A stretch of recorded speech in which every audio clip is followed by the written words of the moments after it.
Chapter 11। कीमती चीज मेरे पास होंगी और मैं इसे नहीं दूंगा। तो अपनी शक्ल के और अपनी कार साथ मेरे रास्ते से हटो। मेरे पास फालतू टाइम नहीं है कि मैं तुमसे बीच सड़क पर तुम्हारा इंट्रो सुनो।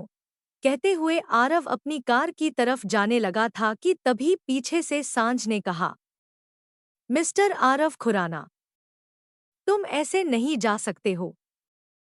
ओह, तो तुम मुझे रोक सकते हो। आरव खुराना को जानते नहीं हो कि इसका अंजाम क्या हो सकता है तुम्हारे साथ। आरव ने पलटकर उसकी तरफ देखकर कहा, अरे यहाँ हो क्या रहा है? हटो उससे, मुझे क्या ही लेना देना है। ये कितना हैंडसम है। काश अभी मैं लड़की बनी होती तो इसकी नज़र मुझ पर पड़ ही जाती। हद है, मेरी किस्मत खराब है। बानी अपने मन में सांझ की तरफ देखकर बोली, जो उसे इस वक्त आरव से ज्यादा हैंडसम लग रहा है। अभी आरव और सांझ में क्या चल रहा है उसे इसकी परवाह नहीं थी। देखो, मुझे तुमसे बस ये कहना है कि तुम मेरे रास्ते में आ रहे हो, इसलिए मुझे तुम्हारे पास आना पड़ा। सांझ ने गुस्से में कहा, मैं किसी के रास्ते में नहीं आता हूँ। वो क्या है ना, dear mister whatever. I am Saanjh Kapoor. सांझ ने बीच में टोक कर कहा, जो भी नाम है तुम्हारा, तो मेरी बात अच्छे से समझ लो। आरव खुराना जहां खड़ा होता है रास्ता खुद भी खुद बन जाता है। आरव ने अपनी अक्कड़ के साथ कहा, तुम सच में बहुत ज्यादा जिद्दी और तुम्हें कुछ ज्यादा ही अपने ऊपर घमंड है। देखो, वो जमीन पहले मैंने देखी थी और तुम उस जमीन को नहीं ले सकते हो। सांझ ने गुस्से में उसे बताते हुए कहा कि आरव बस उससे जमीन छीन रहा है। आरव विविल सी स्माइल करते हुए उसे देखकर बोलता है, ओह, तो वह तुम थे। देखो, पहली बात यह है कि मुझे कोई फर्क नहीं पड़ता है कि तुम आखिर कौन है और तुमने उस जमीन को पहले देखा था, समझे। और दूसरी बात यह है कि तुम फिलहाल मेरा टाइम वेस्ट कर रहे हो, क्योंकि वो जमीन अब मेरी हो चुकी है, तो अब मेरे पास तुम्हारी बकवास सुनने का बिल्कुल भी पसंद है। इतना कहकर आरव कार में आकर बैठ जाता है, जिसे देखकर बानी जल्दी से कार में ड्राइविंग सीट पर बैठ गई और कार को लेकर चली गई थी। सांझ आरव की कार को जाते हुए देखकर गुस्से में कहता है, इस आदमी ने मुझसे वो जमीन ली है ना। देखना, एक वक्त ऐसा आएगा कि इसकी कीमती चीज मेरे पास होंगी और मैं इसे नहीं दूंगा। वहीं दूसरी तरफ शाम के समय बानी कार को खुराना मेंशन में पार्क कर देती है, क्योंकि आज उसकी जल्दी छुट्टी हो गई और वो अब बिल्कुल फ्री थी। तभी उसे निधि कॉल करती है कि क्या वो उसके साथ एक एंगेजमेंट पार्टी में चल सकती है। बानी हाँ बोल देती है और जल्दी से एक स्कूटर से अपार्टमेंट पहुंच जाती है, जहां पर निधि पहले से ही थी। निधि बानी को अपनी एक अच्छी सी ड्रेस देती है, जो वाइट कलर का एक शरारा सूट था, जिसमें बानी ने अपने चेहरे पर थोड़ा सा मेकअप किया हुआ था, जिससे बानी और ज्यादा खूबसूरत लग रही थी। बानी मिरर में अपने आप को देखकर शरारा सूट पहने हुए गोल गोल घुमाती है और फिर खुश हो रही थी अपने आप को देखकर, क्योंकि पूरे दिन भर वो ड्राइवर की एक वाइट कलर की यूनिफॉर्म में लड़का बनकर रहती थी, लेकिन अभी अपने आप को सज धज कर खुश हो रही थी कि वो लड़की बनकर ज्यादा खूबसूरत लगती है। बानी अपने एयरिंग पहनते हुए निधि से कहती है, वैसे तूने बताया नहीं हम किसकी एंगेजमेंट पार्टी में जा रहे हैं। निधि अपने चेहरे पर थोड़ा टच अप करते हुए बोली, कबीर की। बानी ये सुनकर हैरानी से उसे देखने लगी, जिसे देखकर निधि गहरी सांस लेते हुए बोली, बानी याद कर बताया था न, कबीर की पहले से गर्लफ्रेंड है तो तेरा कोई चांस नहीं है। तो बेटा ऐसे कम शॉक्ड मत हो, जैसे किसी ने तेरे मुंह से तेरी रोटी छीन ली। ऐसा कुछ भी नहीं है, समझी। वो तो बस मैं थोड़ी सी इसलिए हैरान थी क्योंकि कबीर ने मुझे ये बात नहीं बताई। खैर छोड़ो, वैसे भी मुझे कबीर इतना हैंडसम नहीं लगता है जितना कि वो है।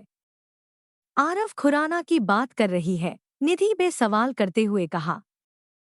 चैप्टर 12, बानी का डांस। हाँ, वो नीली आंखों वाला एलियन हैंडसम तो बहुत ज्यादा है, लेकिन उसके अंदर कुछ ज्यादा ही अकड़ है और इसलिए वो मुझे पसंद नहीं है। मैं तो उस हैंडसम लड़के की बात कर रही थी जिसे मैंने देखा था। ये कहते हुए बानी ने निधि को सांझ के बारे में बता दिया था, जिसे सुनकर निधि मुस्कुरा देती है और फिर एक पिंक कलर की लिपस्टिक बानी के होठों पर अप्लाई करते हुए बोली, बानी, मुझे तेरा समझ में नहीं आता है, तू जिस नए लड़के को देखती है तो इतनी जल्दी कैसे लट्टू हो जाती है। अगर तेरा ऐसा ही चलता रहा तो तू किसी के लिए लॉयल नहीं रह पाएगी, इसलिए बोल रही सुधर जा। कुछ ही देर में बानी और निधि उस लोकेशन पर पहुंच गए जहां पर कबीर की एंगेजमेंट पार्टी थी। ये पार्टी एक बड़े से होटल में थी, जो काफी बड़ा था, क्योंकि कबीर की गर्लफ्रेंड की फैमिली बहुत ज्यादा रिच थी और ये होटल उन्हीं का था। पार्टी में आकर बानी बहुत ज्यादा खुश हो रही थी और वो पार्टी की सजावट को देखकर खुश हो रही थी। वहीं निधि बानी को कबीर की गर्लफ्रेंड आशी के बारे में बता रही थी कि आशी कबीर से बहुत प्यार करती है और जल्द ही कबीर से शादी करना चाहती है, तभी तो जल्द ही उससे एंगेजमेंट कर रही है। और कबीर ने बस अपना बिजनेस अभी शुरू किया है और वो जल्द ही अपने बिजनेस को अच्छे से सेटल करना चाहता है, ताकि वो आशी की फैमिली को यह बता सके कि वो आशी को कोई कमी है आने देगा। वही सारी बातें सुनकर बानी कहती हैं, यार, सभी के साथ अच्छा अच्छा होता है, लेकिन मेरे साथ ही गलत क्यों होता है। न तो मुझे कोई हैंडसम और पैसे वाला लड़का मिलता है और न ही मैं अमीर बन पा रही हूँ। मुझे जल्द से जल्द अमीर बनना है, ताकि मैं अपना गांव जाकर अपनी सौतेली माँ के सामने उसे अपनी अमीरी दिखा सकूं। उसने मुझे बहुत टॉर्चर किया है। वहीं बानी की बात सुनकर निधि कुछ भी नहीं कहती है, क्योंकि जानती थी कि बानी का बस एक ही सपना है, अमीर बनने का। वहीं तभी कबीर उन दोनों के पास आता है और वो भी अपनी गर्लफ्रेंड आशी को लेकर। कबीर आशी से बानी और निधि का इंट्रो करवाता है और वहीं आशी भी बानी और निधि से मिलती है, लेकिन उसे देखकर लग रहा था कि वह उनसे मिलकर ज्यादा खुश नहीं है और ये बात बानी और निधि भी समझ जाती है। आशी तभी कबीर को लेकर अपने दोस्तों के पास ले जाती है और कबीर को अपने दोस्तों से मिलाने लगी और काफी खुश दिख रही थी। वहीं बानी आशी को देखकर निधि से धीरे से कहती है, देखने में खूबसूरत लगती है और थोड़ी सी क्यूट है, लेकिन मुझे ऐसा लगता है कि ये लड़की कुछ घमंडी नहीं है। यार, ये सारे पैसे वाले अमीर घमंडी क्यों होते हैं। अगर मैं अमीर बन गई ना तो सच्ची मैं तो कभी भी घमंड नहीं करूंगी। वहीं निधि उसकी बात सुनकर बोली, बानी, छोड़ ना, हमें क्या लेना। हम बस यहाँ पर कबीर के लिए आए हैं, क्योंकि कबीर ने हमें बुलाया है। वहीं अब कबीर और आशी एक दूसरे को रिंग पहनाते हैं और एक दूसरे को हग करते हैं और सभी उन दोनों के लिए खुश होते हुए क्लैपिंग करते हैं। वहीं कबीर बानी और निधि के पास आता है और दोनों को डांस फ्लोर पर अपने साथ लेकर आता है और डांस करने के लिए कहता है और खुद भी डांस करने लगता है। तभी आशी भी आ जाती है और उनके साथ मिलकर डांस करने लगी, जिसे देखकर निधि नम आंखों से आशी और कबीर को देखती है, जो दोनों एक दूसरे के साथ डांस कर रहे थे। निधि की आंखों में कुछ तो था कबीर के लिए, जो आज तक कोई समझ नहीं पाया था। कबीर भी नहीं, जो सिर्फ उसे दोस्त समझता था, लेकिन निधि ने शायद कबीर को कुछ दोस्त से ज्यादा ही समझ लिया था, जिससे उसका दिल टूट चुका था। निधि बानी को वहीं डांस फ्लोर पर अकेले छोड़कर साइड में खड़ी हो जाती है और अपने दिल को समझाकर कबीर और आशी को देख स्माइल करने लगी। और वही दुनिया जाए भाड़ में बानी को कोई मतलब नहीं था, वो मजे से डांस कर रही थी। तभी गाना बजने लगा और वो डांस करने लगी, जिससे सभी की नजर आशी और कबीर से हटकर बानी के ऊपर आ गई। हो आवी गई रात, मन फूलो बाटी बाई प्रेमनिया, मौसम छे अब आओ मेरे पास, रह जाओ मेरे साथ प्रेमनिया, मौसम छे दो। मिल जाए अगर साथ तेरा तो भूलूं मैं सारा जहां। चौगाड़ा तारा छबीला तारा रंगीला तारा रंगभेरू जुवे तारी बात रेहा। चौगाड़ा तारा ओये छबीला तारा ओये रंगीला तारा रंगभेरू जुवे तारी बात रे। छुप छुप के तुम्हें देखा मैं करूँ सारी सारी रात छुप छुप के मुझे देखा तू करे सारी सारी रात। मिल जाए अगर साथ तेरा तो भूलूं मैं सारा जहां। चौगाड़ा तारा छबीला तारा रंगीला तारा। बानी मजे से झूम कर डांस कर रही थी और डांस करते हुए उसके चेहरे पर मुस्कान थी, उससे वो और भी ज्यादा खूबसूरत लग रही थी। सभी बानी के डांस को देख रहे थे तो वही एक शख्स की नज़र सिर्फ बानी के खूबसूरत चेहरे पर जम गई थी, जो बस प्यार वाली निगाहों से देख रहा था जिससे बानी अनजान थी। चैप्टर 13। खूबसूरत डांस करती हो और एक किस। डांस करने के बाद बानी थक गई थी और वही निधि उसे देखकर कहती है, कुछ भी हो लेकिन मेरी दोस्त डांस अच्छा करती हूँ। अच्छा नहीं, बहुत अच्छा, बानी ने इतराते हुए कहा।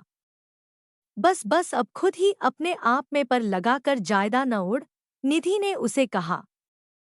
जिससे बानी उसे देखकर कहती है, अगर सच में मेरे पर लगे होते तो मैं यहाँ तेरे साथ किसी और की एंगेजमेंट पार्टी में नहीं, आसमान में किसी शहजादे के साथ होती।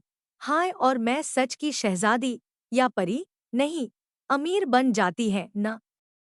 बानी अपना चेहरा ऊपर की तरफ देखने ही लगी थी। शायद इस वक्त बानी आसमान में अमीर बन चुकी थी और बहुत ज्यादा खुश हो रही थी कि तभी उसका फोन रिंग हुआ, जिसे देखकर बानी का मूड ऑफ हो गया था क्योंकि फोन पर एलियन टैग वाला इमोजी से सेव उसके बॉस आरव खुराना का फोन आ रहा था।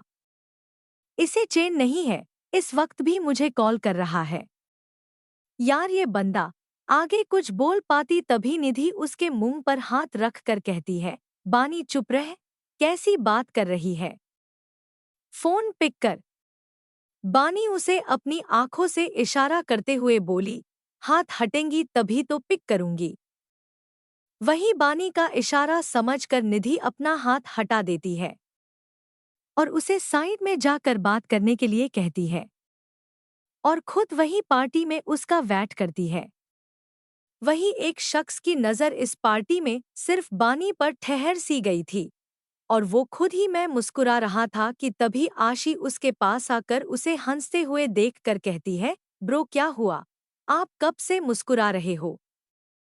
आई मीन मिस्टर सांज कपूर, हॉट और हैंडसम बॉय, जिसे लड़कियों में ज्यादा इंटरेस्ट नहीं है।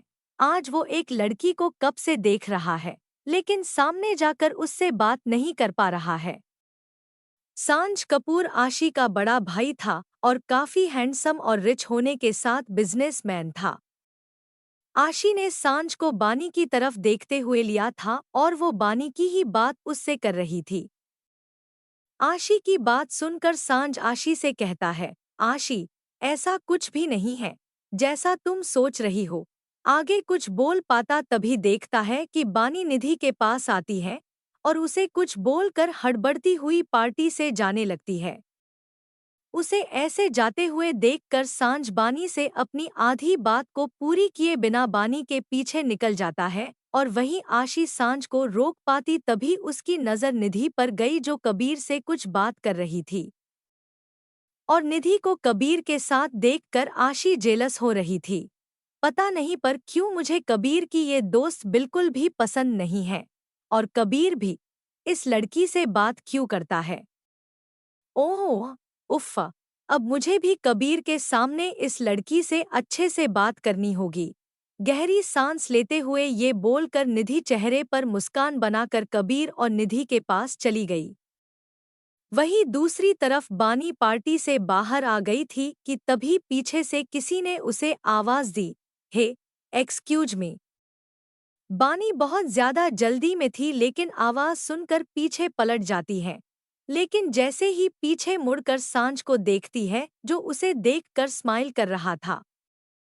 सांझ को देखकर उसके आसपास बहुत सारी बटरफ्लाई उड़ने लगी और उसके बाल हवा में उड़ रहे थे। उसे ऐसा लग रहा था कि आसपास सब कुछ बहुत ज्यादा खूबसूरत है। सांझ वही था जिसे उसने आज देखा था, जो बानी को बहुत ज्यादा हैंडसम लगा था, और फिर से सांझ उसे मिल गया था। क्या ये उसके लिए कोई इशारा था? इस वक्त बानी खो चुकी थी कि तभी सांझ उसके थोड़े पास आकर खड़ा हुआ और उसे होश में लाते हुए कहता है, मेरा नाम सांझ कपूर है। जिस लड़की की आज एंगेजमेंट हुई है आशी, मैं उसका भाई हूँ। तुम सच में बहुत खूबसूरत डांस करती हो। बानी ये सुनकर शर्मा रही थी कि तभी उसका फोन रिंग हुआ, और फोन को देखकर बानी सांझ से बिना कुछ कहे वहां से तेजी से भाग जाती है। जिसे भागते हुए देखकर सांझ शॉक्ड हो गया। उसे समझ में नहीं आ रहा था कि बानी ने ऐसा क्यों किया।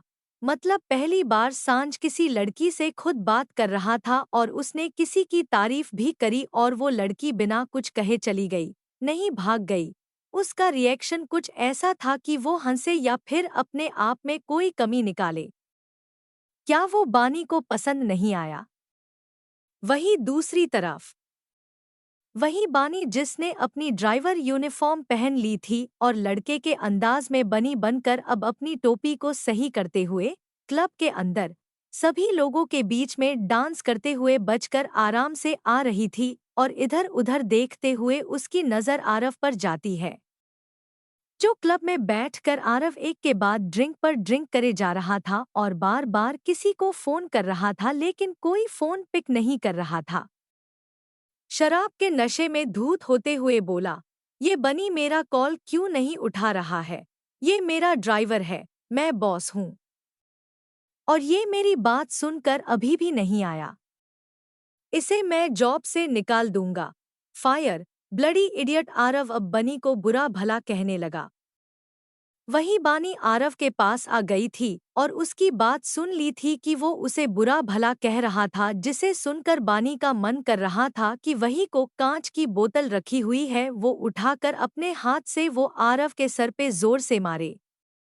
एक दिन रात के समय उसने उसे यहाँ पर उसे पिक करने के लिए बुलाया और आरव उसे ही बुरा भला बोल रहा है भगवान, आज कुछ मेरे साथ अच्छा ही हो रहा था, मैं एंजॉय कर रही थी और खुश थी, लेकिन नहीं, इस आरव खुराना को देखा नहीं जाता है कि मैं खुश रहूं। पार्टी के बीच से मुझे बुला लिया और अभी यहाँ बैठकर बेवड़े की तरह ड्रिंक कर रहा है। बानी ने चिढ़ते हुए कहा और फिर आरव के पास आकर बोली, बॉस चलिए। कार के पास बानी बहुत मुश्किल से उसे अपने कंधे के सहारे लेकर आती है और उसे कार की सीट पर बिठाकर जोर जोर से सांस लेती है, क्योंकि आरव का वैट उसके ऊपर था। कितना भारी और पत्थर की तरह इंसान को वो कैसे क्लब से अकेली बाहर लाई थी वही जानती है। अब बानी खुद ड्राइवर सीट पर बैठ जाती है और अपनी सीट बेल्ट लगाकर कार स्टार्ट कर देती है। वहीं आरव पीछे नशे में बैठा हुआ था और वो अब अपने आप को कार में देखकर आगे सीट पर बैठी हुई बानी को घूर कर देखता है, लेकिन फिर एकदम से उसकी आंखें बंद हो जाती है। वहीं कुछ ही देर में बानी आरव को लेकर खुराना मेंशन पहुंचती है। घर के कुछ सर्वेंट की हेल्प से इस बार बानी आरव को उसके रूम तक ले जाती है, क्योंकि आरव नशे में चूर था, उसे कोई होश नहीं था। सर्वेंट और बानी आरव को बेड पे लिटा देते हैं। सर्वेंट चले गए थे और वही बानी उसे घूरते हुए बोली, इस इंसान को कौन बोल सकता है कि ये रोज रात को किसी बेवड़े से कम नहीं लगता है। हद है, दिन में ये इंसान गुस्से में और एटीट्यूड में अपने अमीरीपन में रहता है, और रात को गली में पड़े हुए शराबी बेवड़े से कम नहीं है। पता नहीं क्यों इतनी जायदा पी लेता है, जब इसकी बस की नहीं है। इससे अच्छी तो मैं हूँ, जो 2 बोतल भी आराम से पी लूं, कोई फर्क नहीं पड़ता है। लगता है मेरे में कैपेसिटी ज्यादा है। खैर छोड़ो, इसका रोज का हो गया है। लेकिन पता नहीं अब मैं वो लड़का क्या मुझे फिर से मिल सकता है। उसने मेरी तारीफ करी थी, ये कहकर थोड़ी सी शर्मा रही थी कि तभी आरव नशे में कुछ बड़बड़ा रहा था, जिससे बानी उसे देखने लगी और फिर वहां से जाने ही लगी थी कि तभी आरव उसका हाथ पकड़कर उसे खींच लेता है और बानी बिना अपने आप को संभाले बिना आरव के ऊपर गिर गई और उसके होठ आरव के होठों से टकरा गए, जिसे देखकर बानी की आंखें बड़ी बड़ी हो जाती है और आरव की बंद आंखें खुल जाती है। दोनों एक दूसरे को देख रहे थे, दोनों के होठ भी मिले हुए थे।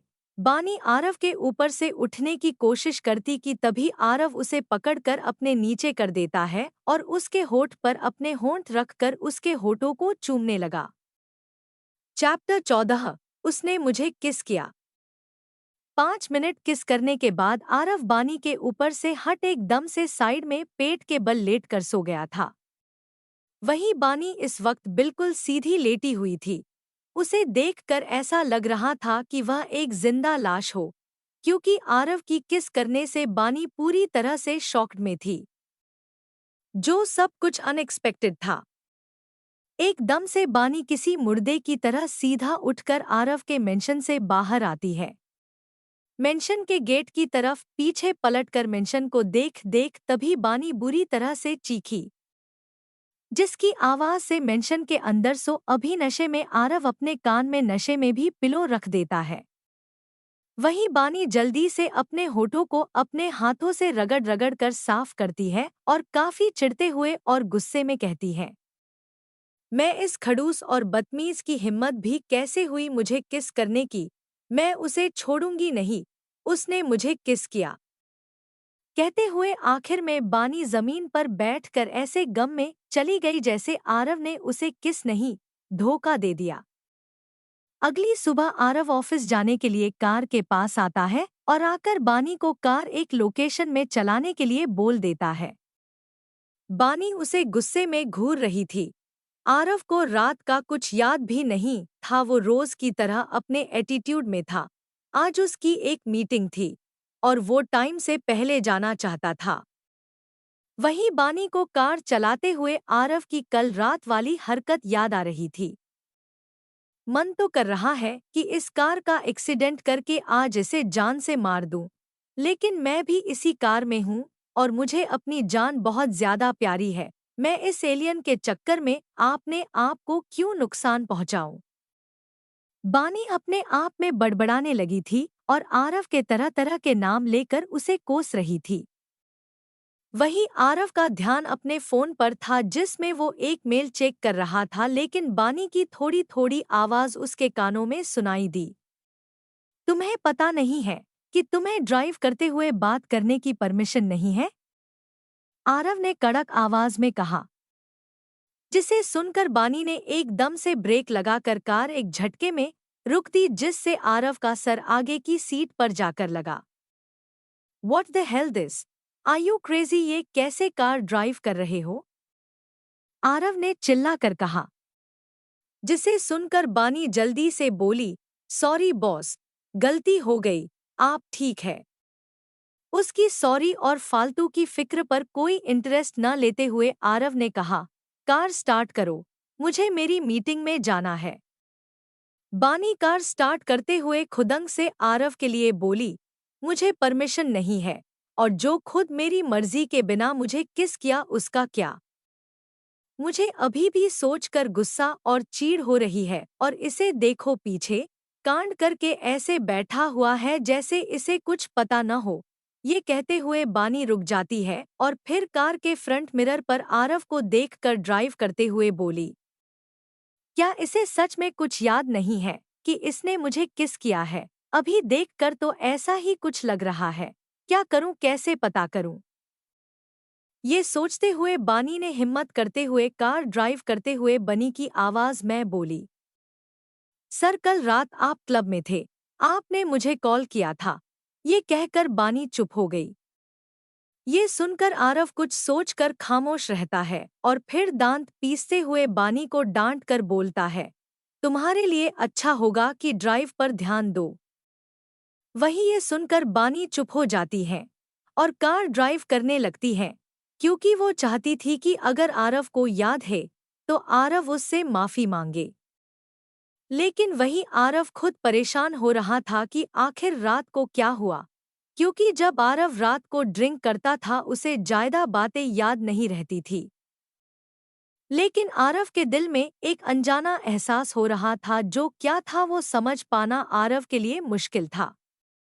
वहीं दूसरी तरफ एक 25 साल की लड़की जिसके चेहरे पर मेकअप था और वो सुंदर लग रही थी, जिसने वुमन ब्लैक कलर का बिजनेस सूट पहना हुआ था, जो कि शॉर्ट स्कर्ट और उसके ऊपर वाइट कमीज के ऊपर ब्लैक कोट पहना हुआ था, जिससे वो काफी अट्रैक्टिव लग रही थी।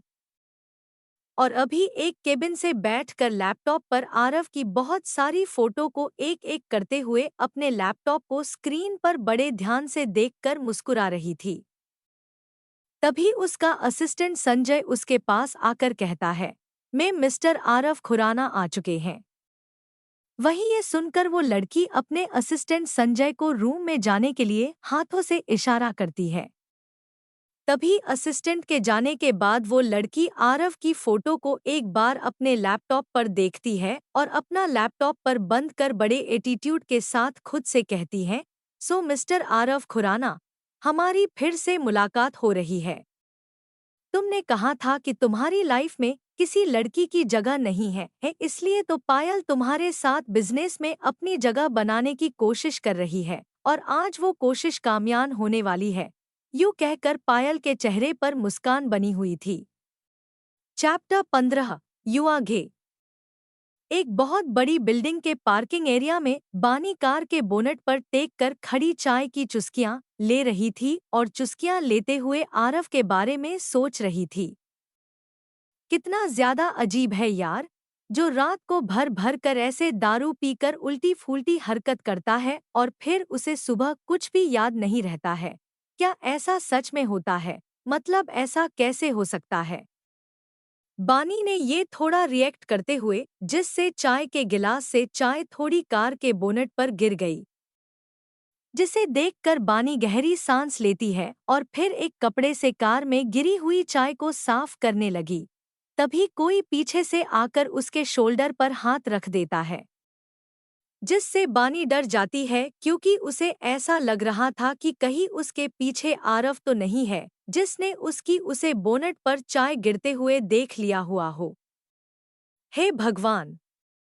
अब ये खड़ूस बॉस मुझे नहीं छोड़ने वाला, बानी ने अपने मन में डरते हुए कहा, क्योंकि उसे पता था कि आरव को अपनी कार या फिर अपनी चीजों के लिए कितना ज्यादा पॉजेसिव है और अभी कुछ दिन पहले उसने कई नमूने देख लिए थे। इसलिए बानी को भी डर लग रहा था और वो अपनी आंखें कसकर बंद करके पीछे मुड़कर बनी बनकर बोली, सॉरी बॉस, गलती से। मुझे तुम्हारे बॉस से मिलना है, बानी की आधी बात पर ही उस लड़के ने बहुत शांत आवाज में कहा, जिसकी बात और आवाज सुनकर बानी ने एकदम से अपनी आंखें खोली तो वो शॉक्ड हो गई, क्योंकि सामने आरव नहीं सांझ था, जिसे देखकर उसके दिल की धड़कन धड़क रही थी। हाय, फिर से मुझे ये राजकुमार मिल गया, कहीं इसने मुझे पहचान तो नहीं लिया? नहीं नहीं, अभी मैं बानी नहीं हूँ, बनी हूँ तो कोई चांस नहीं है बानी, ये तुझे पहचान है सकता है, लेकिन यह यहाँ पर क्या कर रहा है? पर जो भी हो, देखने में हीरो लग रहा है, बानी ने अपने मन में खुश होते हुए कहा था कि तभी सांझ ने उसके सामने चुटकी बजाकर उसे होश में लाते हुए कहा, मिस्टर, मैंने कहा कि मुझे तुम्हारे बॉस से मिलना है। क्यों? क्या आपको मेरी कंप्लेंट करनी है? बानी ने डर से अपनी नजर को चुराकर कहा, क्योंकि उसे ऐसा लग रहा था कि कहीं सांझ आरव से ये बात न कह दे कि बानी ने उसकी कार पर चाय गिरा दी। बानी की बात सुनकर सांझ उसे देखता है और बानी को रिलैक्स करते हुए बानी के शोल्डर पर हाथ रखकर बोलता है, नहीं, एक्यूटली तुम्हारे बॉस ने मेरी पार्किंग ली है और जहां तुमने कार खड़ी है, ये मेरी पार्किंग है। वही ये सुनकर बानी ने चैन की सांस ली और फिर सांझ से माफी मांगते हुए बोली, सॉरी सर, बॉस ने कहा तो मैंने कार पार्क कर दी थी, इसलिए तो मैं खुद तुम्हारे बॉस से मिलकर ये कहना चाहता हूँ, ताकि मेरी वजह से तुम्हारी जॉब पर कोई फर्क नहीं पड़े। डोंट वरी, मैं बस पार्किंग के बारे में बात करना चाहता हूँ, सांझ ने उसे भरोसा दिलाकर कहा। सांझ को अभी न तो ये आइडिया था कि बानी आरव की कार ड्राइवर है और ये कार भी आरव की है, और बानी को अभी वो बनी के लड़के के लुक और ड्राइवर की यूनिफॉर्म में पहचान भी नहीं पाया था। जी मेरे बॉस इस बिल्डिंग के अंदर गए हैं, मुझे बस इतना मालूम है। और मुझे इस बिल्डिंग के अंदर जाने की परमिशन नहीं है। और बॉस ने मुझे कॉल करने से भी मना किया है क्योंकि वो इम्पोर्ट मीटिंग में है, बानी ने रीजन बताते हुए कहा। सांज अपनी आंखों में शेड्स पहन लेता है, जिसे देखकर बानी खुश हो रही थी कि वो ऐसे भी हैंडसम लग रहा था। तुम्हारे बॉस का क्या नाम है, मुझे बताओ, मैं इस कंपनी का बॉस हूँ और मैं अंदर जा रहा हूँ। वही ये सुनकर बानी बिल्डिंग को देखती है और फिर सांझ को। मतलब ये भी अमीर है, मेरे खड़ूस बॉस की तरह। बानी ने अपने मन में एक्साइटेड होते हुए कहा। आरव खुराना, ये ही नाम है खड़ू, मेरा मतलब था, और मेरे बॉस का नाम आरव खुराना है। बानी ने जल्दी से अपने आप को सही करते हुए कहा। ओ आरव खुराना, कहते हुए सांझ के चेहरे पर इविल स्माइल थी और वो अब वहां से जाने लगा। और वही बानी उसे जाते हुए देखकर मुस्कुरा रही थी कि तभी अचानक से सांझ उसके पास आकर खड़ा हुआ और उसे पॉइंट करते हुए बोला, क्या हम पहले मिल चुके हैं? क्योंकि मुझे ऐसा लग रहा है जैसे मैंने तुम्हें देखा है। देखा है? हाँ, देखा भी है और मेरी तारीफ भी करी थी। काश बानी ऐसा कुछ बोल अपने मन की बात पाती, क्योंकि सामने तो उसने जल्दी न मैं सर हिला दिया और वही सांझ थोड़ा सा कंफ्यूज्ड होकर चला गया था। और वही बानी सेड होते हुए अपने चेहरे को हाथ से छूते हुए खुद से कहती है, मैं बनी हूँ और बानी अब मेरी दुश्मन बन गई है। क्योंकि बानी की लाइफ से बनी को कुछ नहीं मिल रहा है, न आरव से आज़ादी और न ही मेरा राजकुमार, जो मुझे पसंद है। वहीं दूसरी तरफ उसी बिल्डिंग के अंदर एक केबिन में आरव एक चेयर पर बड़े एटीट्यूड के साथ बैठा हुआ था। तभी पायल उसके सामने और बराबरी में बैठकर इविल स्माइल करते हुए अपने हाथ से टेबल पर पड़ी हुई फाइल को उसकी तरफ करते हुए बोली, सोच लो मिस्टर आरव खुराना, न तुम्हारा नुकसान और न ही मेरा। तुम्हें मेरे सारे शेयर मिलेंगे और मुझे आई नो तुम्हें मुझसे क्या किसी भी लड़की से कभी प्यार नहीं होगा। और मेरे लिए अच्छा है कि तुम किसी और को कभी प्यार नहीं करोगे। लेकिन बस तुम्हें मुझसे शादी करनी होगी। वैसे भी तुम्हें भी वाइफ या फिर गर्लफ्रेंड की जरूरत होती होगी ना। और लोगों में अब तक का बड़ा वहम तुम्हारे बारे में बना हुआ है, वह भी दूर हो जाएगा कि यू आर गे। चैप्टर 16। हम दोनों की पसंद एक जैसी है। तो फिर मिस्टर आरव खुराना, कैसा लगा मेरा प्रपोजल? पायल ने आरव से कॉन्फिडेंस से कहा, क्योंकि उसे आरव चाहिए था और वो अच्छे से जानती थी कि आरव कैसा है। लेकिन आरव का आज तक किसी लड़की के साथ कोई लिंक नहीं था और उसे लड़कियों से नफरत है, जिससे लोग मैं बस ये अफवाह बनी हुई थी कि शायद आरव को लड़की नहीं बस लड़के ही पसंद है। और अब पायल इसी चीज का फायदा उठाना चाह रही है, जिससे आरव इविल स्माइल करते हुए पायल को देखकर बोलता है। आरव खुराना को पहले से ही औरतों की फितरत का पता होता है। और तुम्हें क्या लगता है कि मैं अगर यहाँ पर आया हूँ और मुझे कुछ पता नहीं होगा? रॉन्ग, ऐसा कुछ भी नहीं है। वेल, मैं तो कभी भी तुम्हारे साथ कोई काम करना ही नहीं चाहता हूँ। तो तुम अपना प्रपोजल अपने पास ही रखो और अगली बार से मेरे रास्ते पर आने की कोशिश भी मत करना, क्योंकि मुझे कोई फर्क नहीं पड़ता है कि मेरा दोस्त या दुश्मन लड़का है लड़की। और तुम ये मत सोचना कि तुम मुझे गिरा सकती हो तो मैं गिर जाऊंगा, क्योंकि अगर मैं तुम्हें गिराने में आया न तो ट्रस्ट मी प्रोमिस कभी भी उठ नहीं पाऊंगी, न मेरे सामने और खुद के सामने।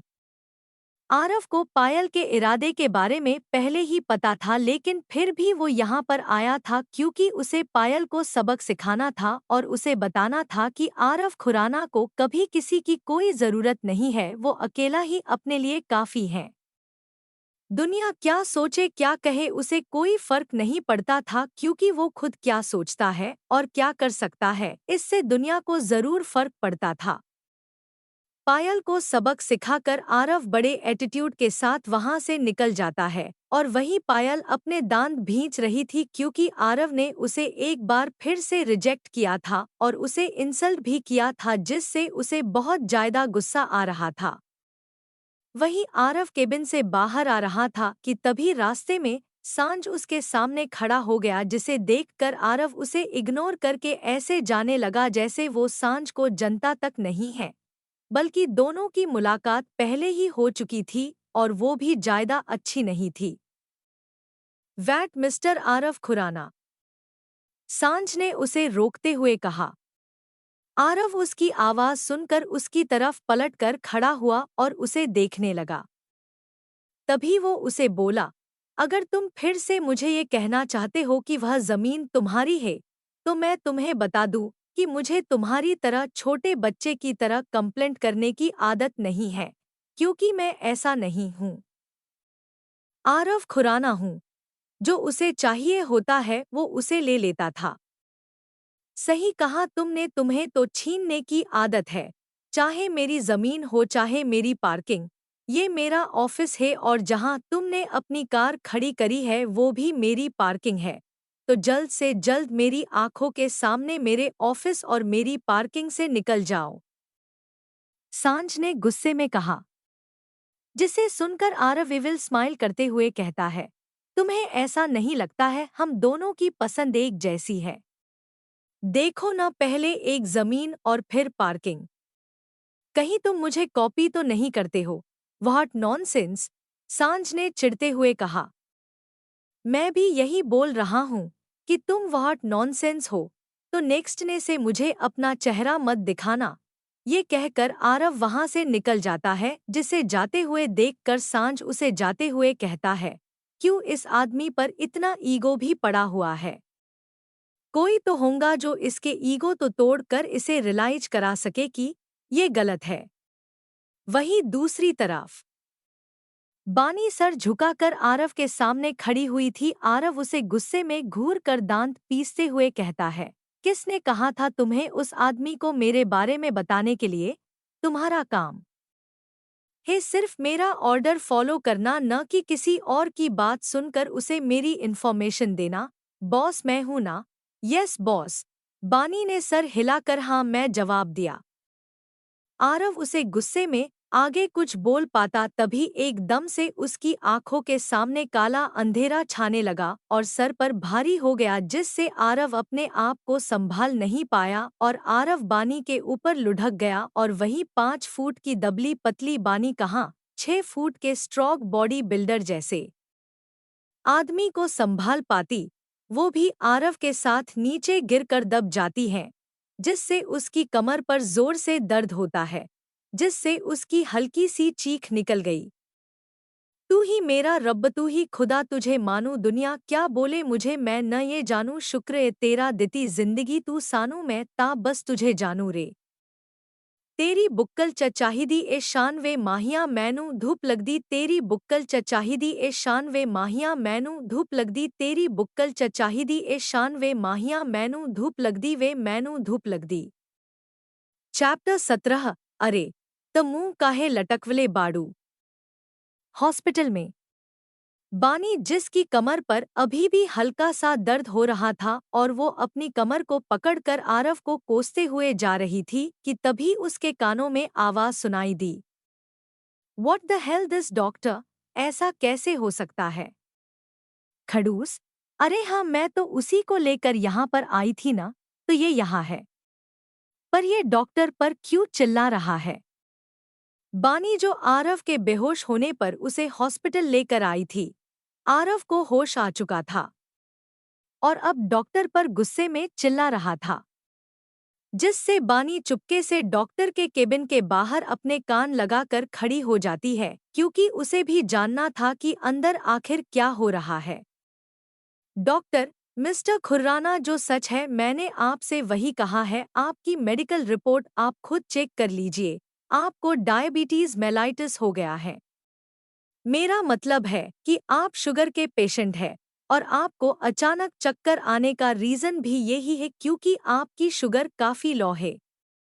वहीं ये सुनकर बाहर खड़ी बानी की हंसी छूट जाती है और वो अपने मुंह पर हाथ रख कर खुद से ही हंसते हुए बोली, खड़ूस को शुगर कड़वी जैसी जुबान और बीमारी मीठी, ये कैसे हो गया? लेकिन जो भी हो मुझे तो सुनकर मजा आ गया। बड़ा अपने आप को स्ट्रॉन्ग समझता था कि कोई उसका कुछ नहीं कर सकता है, पर देखो तो शुगर ने इसे कमजोर कर दिया। और ये कहकर हंस रही थी क्योंकि ये उसके लिए बड़ी मजेदार बात थी। और वहीं अंदर डॉक्टर के केबिन में बैठे हुए आरव के लिए ये बात किसी एलर्जी की तरह थी क्योंकि उसे खुद विश्वास नहीं हो रहा था कि उसे कोई बीमारी या फिर शुगर हो सकती है, बल्कि वो खुद अपनी हेल्थ का ध्यान रखता है और उसे मीठा बिल्कुल भी पसंद नहीं था। जो वो कभी भी नहीं खाता था उसे वही बीमारी हो गई। आरव डॉक्टर से बात करने के बाद अपनी कार में आकर बैठ जाता है और फिर खुद से चिढ़ कर बोला, जब से वो लड़की मुझसे टकराई थी तब से मेरे साथ कुछ अच्छा ऐसे ही सकता है। वहीं आगे बानी ये बात सुन लेती है और समझ चुकी थी कि आरव उसे ही बोल रहा है, लेकिन अभी उसे उसकी बात से कोई बुरा नहीं लगता है क्योंकि उसे आरव को इरिटेट और फ्रस्ट्रेटेड देखकर अच्छा लग रहा था।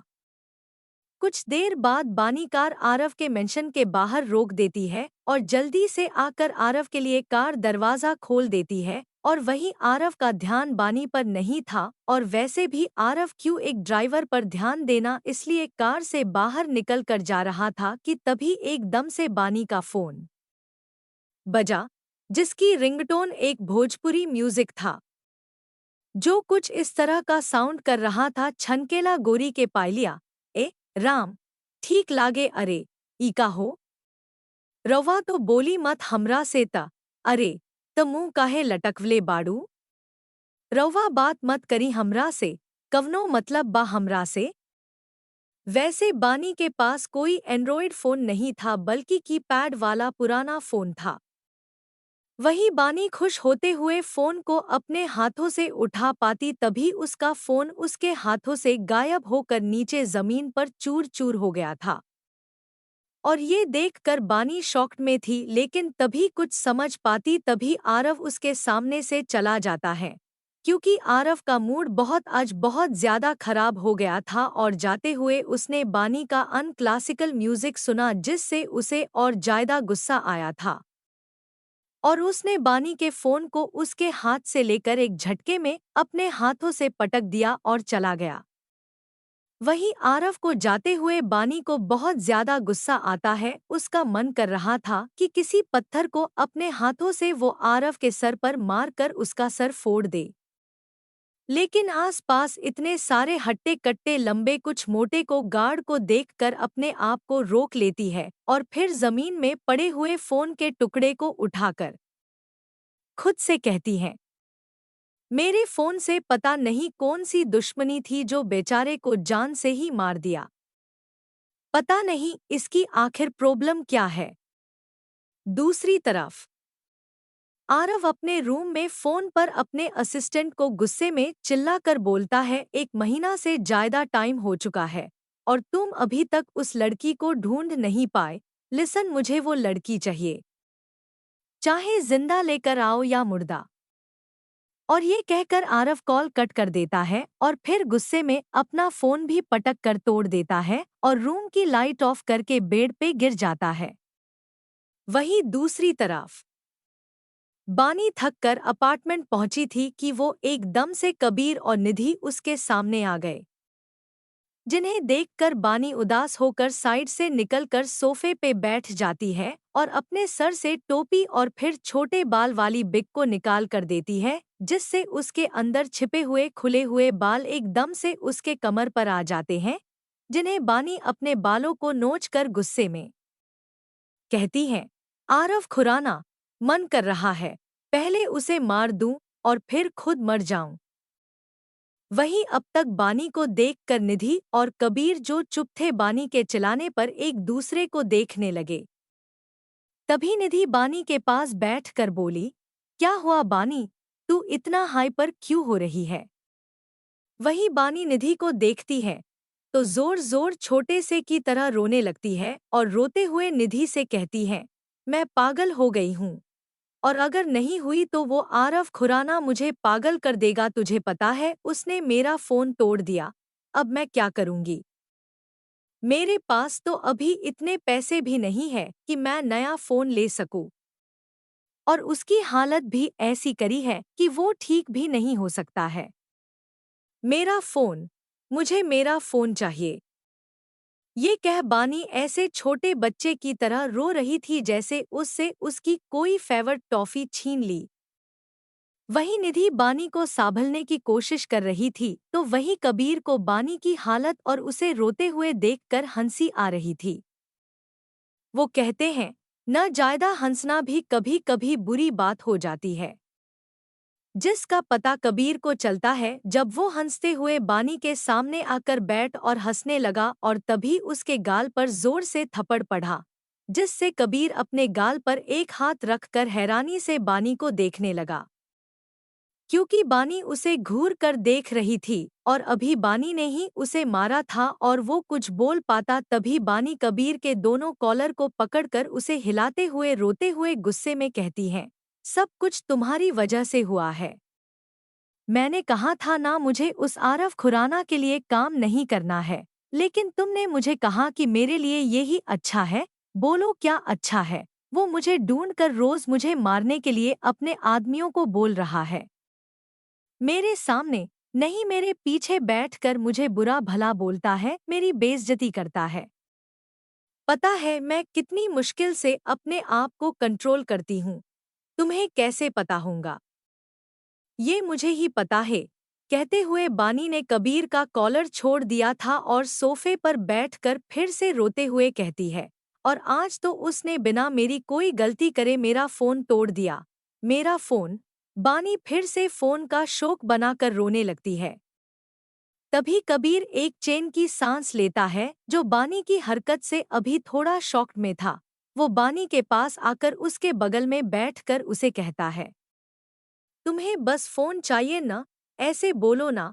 और ये कहकर टेबल पर रखा हुआ गिफ्ट्स बैग में रख एक बॉक्स निकलता है और बानी को देते हुए कहता है, मैं ये वैसे आशी के लिए लाया था लेकिन मुझे लगता है कि मुझे ये अपनी दोस्त को देना चाहिए। वही ये सुनकर निधि कबीर को हैरानी से देखने लगी और वही बानी जल्दी से बॉक्स को खोल कर देखती है तो उसमें एक आईफोन होता है। आईफोन से बानी को क्या लेना देना, लेकिन वो फोन देखकर खुश हो जाती है और एकदम से कबीर को हग कर लेती है, जिससे कबीर को बहुत अजीब लगता है। लेकिन तभी बानी उससे दूर होकर निधि को फोन दिखाने लगी और काफी खुश हो गई। वही निधि भी बानी के लिए खुश हो रही थी और वही कबीर बानी को देखकर स्माइल करने लगा। निधि बानी को फोन के फंक्शन और उसे चलना सिखा रही थी और वही बानी भी अच्छे से सीख रही थी। तभी कबीर उन दोनों के पास अपने हाथ में ट्रे लेकर आता है जिसमें 3 बड़े बड़े बाउल के अंदर मैगी थी। तभी बानी और निधि दोनों अपने लिए एक एक बाउल को लेकर मैगी खाने लगे क्योंकि उन्हें बहुत ज्यादा भूख लगी थी। तभी कबीर ने बानी से कहा, बानी मेरे पास आरव से बचने के लिए एक प्लान है, जिसके लिए आज मैं तुमसे मिलने आया था। वही ये सुनकर बानी के साथ निधि कबीर को देखने लगी। चैप्टर 18। हाँ, बानी मेरे लिए स्पेशल है। दिमाग खराब तो नहीं हो गया है तुम्हारा, जो तुम मुझे जीते जी मरने के लिए बोल रहे हो? बानी ने कबीर से गुस्से में कहा। तभी कबीर गहरी सांस लेते हुए बोला, देखो बानी, अगर तुम चाहती हो कि आरव खुराना अब तुम्हें ढूंढना बंद कर दे तो तूने मरने का नाटक करना होगा ताकि आरव की नज़र तुम जिंदा न हो और इससे तुम आराम से खुद भी रह सकती हो। सोचो, अगर गलती से आरव को तुम मिल गई और उसे ये भी पता चल गया कि तुमने उसे चीट भी किया है, उसे धोखा दिया है, तुम लड़का नहीं लड़की हो, फिर क्या करूंगी? आरव तुम्हें जान से मार देगा। तुम उसे अच्छे से जानती नहीं हो, उसके लिए किसी की जान लेना केली बड़ी बात नहीं है और किसी की जान को बचाना या फिर बख्श देना, ऐसा उसने कभी भी नहीं किया है। वहीं अब कबीर बानी को प्रोटेक्ट करने के लिए ये प्लान सोच रहा था कि अगर वह आरव के सामने बानी को मरा हुआ साबित कर दे तो आरव का बानी से कोई मतलब नहीं होगा। लेकिन अभी बानी को कुछ समझ में नहीं आ रही था कि वह क्या करे। नाटक करना गलत नहीं था, लेकिन वो ये नहीं करना चाहती थी, पता नहीं पर उसके दिल नहीं मान रहा था, इसलिए अब बिना कबीर को कुछ कहे अपने रूम में चली जाती है और जोर से दरवाजा बंद कर देती है। जिसे ऐसी देखकर निधि कबीर को देखकर कहती है, कबीर बानी नहीं मानेगी, वो ऐसी नहीं है। निधि मुझे पता है, इतना तो मैं बानी को जान चुका हूँ। और ये कहकर जाने ही लगा था कि तभी निधि कुछ नहीं कर कबीर को रोकते हुए बोली, एक बात कहूँ, तुम बानी के बारे में कुछ ज्यादा सोचते हो। मैं कुछ गलत नहीं सोच रही हूँ, बस तुम बानी की परवाह हद से ज्यादा कर रहे हो। अगर तुम्हारी गर्लफ्रेंड को ये पता चलेगा तो उसे अच्छा नहीं लगेगा। निधि ने ऐसा इसलिए कहा क्योंकि वो देख पा रही थी कि कबीर कुछ ज्यादा ही बानी की मदद कर रहा है। निधि अच्छे से जानती थी कि वह सिर्फ आशी को प्यार करता है और कभी भी आशी को चीट नहीं कर सकता है, लेकिन आशी कबीर को लेकर कितनी ज्यादा पॉजिटिव है ये बात निधि जानती थी, इसलिए बस कबीर को रोक रही थी। निधि की बात सुन ली कबीर मुस्कुरा कर निधि को देखकर बोलता है, हाँ बानी मेरे लिए स्पेशल है, लेकिन जैसे तुम सोच रही हो वैसा कुछ भी नहीं है। निधि बानी मुझे अपनी सी लगती है। तुम्हें पता है ना, मेरी फैमिली में मेरा कोई भी नहीं है, मैं अनाथ हूँ और इसी वजह से बानी मुझे अपनी लगती है। सच कहूँ तो बानी में मुझ में अपनी छोटी बहन नजर आती है। वही ये सुनकर निधि के चेहरे पर मुस्कान आ गई थी। अगली सुबह आरव गुस्से में अपनी कार के सामने अपनी वॉच को देख रहा था क्योंकि उसका कार ड्राइवर बनी आज लेट हो गया था, जिससे आरव गुस्से में था और तभी वो दूसरे कार ड्राइवर को बोल ही रहा था कि तभी बानी भागकर जल्दी से आरव के सामने आकर हामफती हुई सांसों के साथ बनी बनकर बोली, सॉरी बॉस, थोड़ी सी लेट हो गया। और ये कहकर बानी आरव के लिए कार का दरवाजा खुल देती है, जिससे आरव गुस्से घूर कर बानी को देखकर कार में बैठ जाता है। वहीं बानी जल्दी से अपनी ड्राइविंग सीट पर आ जाती है और एक नज़र फ्रंट मिरर में आरव को देखती है, जिसके चेहरे के एक्सप्रेशन बिल्कुल नॉर्मल थे, जिसे देखकर बानी रिलैक्स होकर अपने मन में बोली, अच्छा हुआ खड़ूस अब शांत बैठा हुआ है, पर पता नहीं कब तक ऐसे शांत रहने वाला है।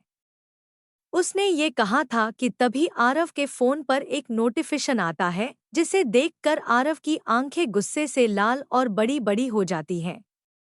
Chapter 19 death photo. Stop it car, Aarav ने गुस्से से बानी को कार रोकने को कहा, जिससे एकदम से बानी ने कार रोक दी और फिर पीछे मुड़कर आरव को देखने लगी, जो इस वक्त गुस्से में दिखाई दे रहा था। और ये देखकर बानी मन में घबराहट के साथ बोली, है शिव जी, पता नहीं अब क्या करेगा, मुझे तो डर लग रहा है। ये कहकर बानी आगे की तरफ देखने लगी और आंखें बंद करके चुपचाप कार की स्टीयरिंग पर हाथ पकड़कर बैठ गई थी और वही उसके पीछे आरव फोन को देखकर बोलता है, किस्मत अच्छी थी तुम्हारी जो आरव खुराना से बच गई। और ये कहकर उसके चेहरे पर डेविल स्माइल आ गई और वही आरव की बात सुनकर और फ्रंट मिरर में उसकी इविल स्माइल देखकर बानी चिढ़ते हुए मन में बोलती है, इतना ज्यादा खुश हो रहा है मेरी मौत की खबर जानकर, कम से कम थोड़ा सा दुख दिखा देता। लेकिन इसे देखो खड़ूस को कैसे खुश हो रहा है, जैसे इसे कोई खजाना मिल गया हो। जल्लाद कहीं का, इसे तो नर्क में भी जगह न मिले। छोटा सा फ्लैशबैक। कुछ देर पहले बानी ने वही दुल्हन वाली ड्रेस पहनी हुई थी और अभी अपने चेहरे पर मेकअप कर रही थी, जिसे ऐसे देखकर निधि और कबीर उसे हैरानी से देख रहे थे। तभी निधि उसके हाथ से लिपस्टिक लेते हुए साइड में रख कर कहती है, बानी तेरी डेथ वाली फोटो क्लिक करनी है तो इतना कुछ करने की कोई जरूरत नहीं है। कोई तुझे ये नहीं कहने वाला वाओ सो ब्यूटिफुल, समझी, बस सैड कमेंट ही आएंगे। तो अब चुपचाप चल। बानी उसकी बात सुनकर मुंह बनाकर कहती है, मुझे अच्छे से पता है, लेकिन तुझे अच्छे से पता है आजकल बहुत मुश्किल से मैं बानी बन पा रही हूँ, वरना सुबह से लेकर शाम तक मुझे उस ड्राइवर यूनिफॉर्म पहनकर बनी बनकर रहना पड़ता है।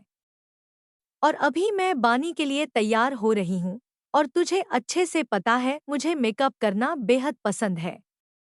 मैं तेरी तरह नहीं रहती हूँ, जो सिर्फ अपने होठों पर लिप बाम के अलावा अपने चेहरे पर कुछ न लगाती हो। वैसे भी मेरी डेथ फोटो कितने सारे लोग देखेंगे, और वो खड़ूस आरव भी तो देखेगा, उसे भी तो पता चलेगा कि वह कितनी खूबसूरत लड़की से बदला लेने की सोच रहा था। देखना, मेरी खूबसूरत फोटो को देखकर उसे बड़ा दुख होगा। हाँ नहीं तो, कहते हुए बानी रोने का ड्रामा कर रही थी कि तभी निधि उसे कुछ बोल पाती। तभी कबीर उन दोनों के बीच में आकर कहता है, प्लीज अब तुम दोनों का हो गया हो तो चले। वहीं अब बानी एक सड़क किनारे पर लेटी हुई थी और उसके सर पर खून बह रहा था। और वही कबीर उसे देखकर बोलता है, बानी अपना आंखें बंद रखो, तुम मर चुकी हो। वही ये सुनकर बानी अपनी आंखें बंद कर देती है और वही कबीर अपने कमरे से बानी की फोटो खींच लेता है। दरअसल बानी कबीर की बात मान गई थी और अभी अपनी मौत का नाटक के लिए एक फेक डेथ फोटो खींच रही थी।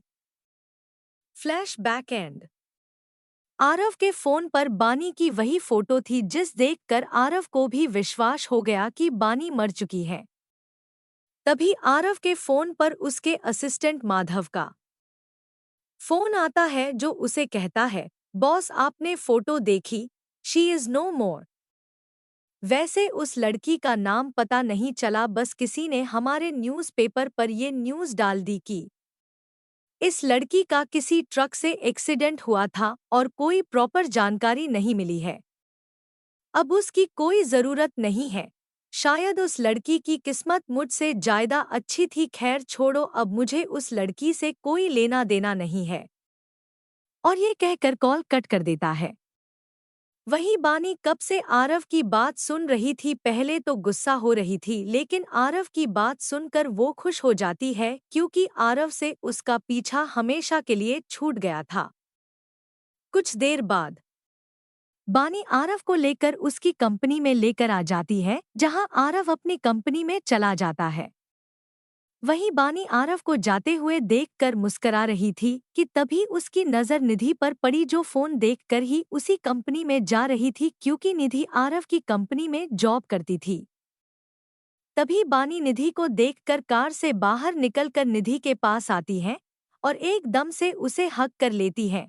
पहले तो किसी को लड़के को अपने आप को अचानक से देखकर निधि को कुछ समझ में नहीं आता है, लेकिन जब देखती है कि ये बानी है तो वह खुद भी उसे हक कर लेती है, और वो भी कसकर। वही बानी खुशी से उसे हक करते हुए बोली, खड़ूस से बानी का पीछा छूट गया है, उसे अब विश्वास हो गया है कि बानी मर चुकी है। वही ये सुनकर निधि भी खुश हो जाती है और दोनों एक दूसरे को हक करते हुए खड़े थे, लेकिन वहां पर कोई एक था जिसे इन दोनों का हक करना बिल्कुल भी पसंद नहीं आ रहा था, और वो इंसान आरव का चैप्टर 20, निधि का बॉयफ्रेंड। वही ये सुनकर निधि भी खुश हो जाती है और दोनों एक दूसरे को हक करते हुए खड़े थे, लेकिन वहां पर कोई एक था जिसे इन दोनों का हक करना बिल्कुल भी पसंद नहीं आ रहा था, और वो इंसान आरव का दोस्त और बिजनेस पार्टनर वीर सिंघानिया था, जो गुस्से से निधि और बानी को वही खड़ा देख रहा था। उसे तो ऐसा दिखाई दे रहा था कि निधि के साथ एक लड़का है। वीर खासकर निधि को देख रहा, जो लिपट कर बानी को हक कर रही थी, जिसे निधि का ऐसा किसी और को हक करना बिल्कुल भी पसंद नहीं आ रहा था, और वो गुस्से में वहां से चला जाता है।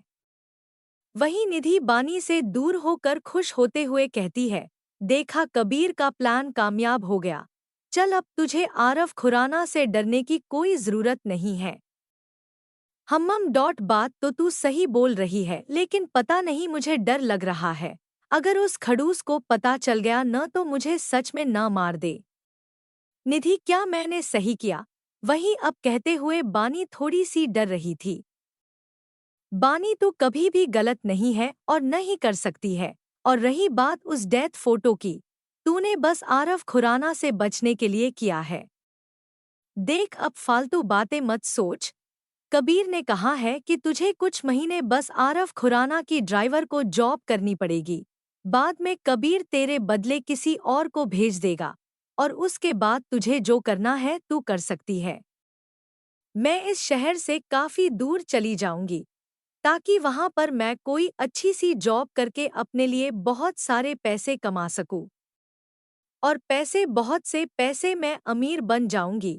बस अब मेरा जल्दी से ये सपना पूरा हो जाए, बानी ने कहा। जिसे सुनकर निधि हंसते हुए बोली, पागल, अच्छा अब मुझे जाना चाहिए। तुझे तो तेरे बॉस से छुट्टी मिल गई, लेकिन मुझे उस बदतमीज बॉस से पता नहीं कब मिलेगी।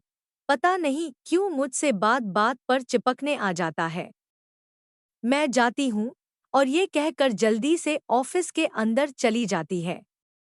वहीं बानी उसे जाते हुए देखकर अब कार में बैठकर कार को पार्किंग एरिया में खड़ी कर देती है और फोन को ऑन करके अपनी वही डेथ फोटो देखने लगी जो आज बहुत ज्यादा वायरल हुई थी। कितनी सुंदर लग रही हूँ मैं। अगर थोड़ा और मेकअप कर लेती तो मैं और ज्यादा खूबसूरत लग रही होती। नियति ने मुझे अच्छे से मेकअप करने नहीं दिया। चलो अब देखती हूँ मुझे क्या क्या कमेंट आए हैं। Rest in peace. बेचारी के साथ बुरा हुआ। अभी क्या ही उम्र थी बच्ची की। बस इसकी आत्मा को शांति मिले। So sad. भगवान इसकी आत्मा को शांति दे। इतने सैड और बोरिंग कमेंट पढ़कर मुझे खुद की मौत के लिए बुरा लग रहा है। बानी ने आधे से हिंदी वाले कमेंट पढ़कर कहा, हल्की इंग्लिश वाले कमेंट उसने देखे तक नहीं, क्योंकि उसे कहाँ इंग्लिश समझ में आती थी। बानी फोन अपने पॉकेट में डालकर अपना सर पीछे सीट पर बैठकर लीन हो जाती है और आंखें बंद करके खुद से ही बोली, आरव खुराना तो आज खुश हो रहा होगा, लेकिन ऐसा कोई होगा जिसे मेरी मौत के बारे में जानकर सच में दिल से बुरा फील कर रहा होगा, जिसे मेरे न होने से कोई फर्क पड़ता होगा। बानी, तेरा इस दुनिया में तेरे अलावा कोई भी नहीं है। अब थोड़ा रेस्ट कर लेते हैं। वहीं दूसरी तरफ सांझ की आंखें नम हो चुकी थी, दिल टूट रहा था, हाथ में फोन था जिससे बानी की फोटो थी और वही डेथ वाली। सोचा नहीं था तुम ऐसे मुझसे दूर चली जाऊंगी। पता नहीं तुम कौन थी, लेकिन मैंने जब तुम्हें देखा था न मैं अपना मान चुका था, लेकिन लगता है तुम्हें मुझे अपना बनाना का कोई शौक नहीं था। कम से कम कुछ कहने का मौका तक तो दे देती। ऐसे अनजान बनकर चली गई। पता नहीं अब ये दिल किसी और को अपना बनाने के ख्वाहिश करेगा या नहीं, लेकिन इस दिल में तुम ही बस गई हो। वहीं दूसरी तरफ खुराना कंपनी में निधि एक फाइल को लेकर एक केबिन के बाहर खड़ी हुई थी और गहरी सांस लेकर केबिन में नोक करते हुए अंदर चली जाती है। सर, आपकी फाइल, कहकर जाने लगती है कि तभी एकदम से वो वॉल से सटक कर खड़ी हो जाती है और हैरानी से देखने लगी। अभी उसके सामने वीर खड़ा हुआ था जिसने उसके दोनों हाथों को पकड़कर वॉल से सटक कर लगाया हुआ था और उसे गुस्से में घूर रहा था। कौन था वो? सर, आप क्या कर रहे हैं? छोड़िए मुझे, निधि ने वीर से कहा जिसने उसके हाथों को कस कर पकड़ा हुआ था। मैंने पूछा वो कौन था जिसकी बाहों में तुम बड़ी खुश हो रही थी? बोलो, मुझे मेरा जवाब चाहिए, वीर ने अपने दांत पीसते हुए बोला। वीर की बात सुनकर निधि हैरान और घबरा गई थी, लेकिन फिर कुछ सोचकर अपने मन में बोलती है, लगता है इस आदमी को कोई गलत फहमी हो गई है। खैर, अच्छा ही है, इसे जो लग रहा है वैसा ही रहने देती हूँ, ताकि ये चिपकू बॉस मेरा पीछा छोड़ दे। ये कंपनी आरव और वीर की थी और निधि भी यहाँ की एक नॉर्मल एम्प्लॉय थी। आरव का ऑफिस टॉप फ्लोर पर था। क्योंकि उसे अकेला रहना ज़्यादा पसंद था। वो अल्कोहलिक पर्सन्स और रूड बिहेवियर और गुस्सैल इंसान था जिसे अपने पास ज़्यादा भीड़ और लोग पसंद नहीं था। आरव लोनलीनेस में अलोन रहना पसंद था। आरव को लाइफ उसकी तरह बेरंग थी। वही तभी सभी ऑफिस का स्टाफ और एम्प्लॉय वीर खुद हैंडल करता था। वीर आरव से अलग था। वीर वैसे ज्यादातर सभी स्टाफ और एम्प्लॉय के साथ रहता था, खासकर निधि के, क्योंकि निधि के लिए उसके दिल में एक अलग ही जगह थी जिसे वो निधि के सामने जाहिर तो नहीं कर पाता था, लेकिन ज्यादातर निधि के आस-पास ही रहता था और निधि के करीब आने की कोशिश करता था, जिससे निधि वीर को बिल्कुल भी पसंद नहीं करती थी क्योंकि उसे लगता था कि वीर एक प्ले बॉय है जो उसे फंसाना चाहता है। निधि जितना हो सके वीर से दूर रहने की कोशिश करती थी और अब तो उसे इतना अच्छा मौका मिल गया था और वो जल्दी से वीर से कहती है, सर वो मेरा बॉयफ्रेंड है, मैं उसे बहुत प्यार करती हूँ और वो भी मुझे से, हम जल्द ही शादी करने वाले। वही ये सुनकर वीर गुस्से में कहता है, पर तुमने तो पहले कहा था कि तुम्हारा कोई बॉयफ्रेंड नहीं है और हाँ, जिसे तुम प्यार करती थी वो तो आगे कुछ बोल पाता। तभी निधि मुश्किल से उसे अपने आप से दूर करके गुस्से में बोलती है, मैंने उस समय आपको जो कुछ बताया था वो बस अपनी एक फीलिंग शेयर करी थी, लेकिन आप मेरा फायदा उठाना चाहते हैं। देखिए आप मेरे बॉस हैं और जिसकी आप बात कर रहे हैं वो वही है जिसे मैं प्यार करती हूँ और वो आज मेरी लाइफ में लौट आया है जिसे मैं खोना नहीं चाहती हूँ। मुझे उससे प्यार है, समझे आप। और ये कहकर गुस्से में चली जाती है, जिसके जाने के बाद गुस्से में वीर अपनी मुट्ठी को कसकर दीवार पर जोर से मारता है। ऐसे ही अब कई दिन बीत चुके थे। रात के समय बानी अच्छे से कार ड्राइव कर रही थी और वही आरव लैपटॉप में लगा हुआ था, जिससे बानी को कोई लेना देना नहीं था, लेकिन हाँ, वो हमेशा की बात आरव को फ्रंट मिरर से जरूर देखती थी, जो कि उसकी अब एक आदत बन गई थी।